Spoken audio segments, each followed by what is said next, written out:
यदि तपाईँ आफूसँग भएका चिजहरूको सम्मान गर्नुहुन्न, त्यसमा सन्तुष्ट रहन सक्नुहुन्न भने जिन्दगीमा खुसी रहन सक्नुहुन्न।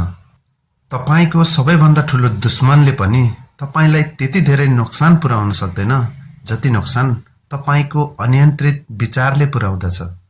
हाम्रो इच्छा अनि चाहना कहिले पनि पूरा हुँदैन। एउटा इच्छा पूरा हुने बित्तिकै अर्को सुरु हुन्छ। त्यसैले आफ्नो मनलाई सन्तोष राख्न सिक्नुहोस्।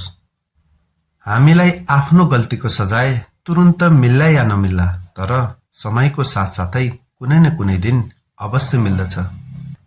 यदि तपाईँ समस्याको समाधान गर्न सक्नुहुन्छ भने तपाईँ चिन्ता किन गर्नुहुन्छ? यदि तपाईँको समस्याको कुनै समाधान छैन भने चिन्ता गरेर के फाइदा?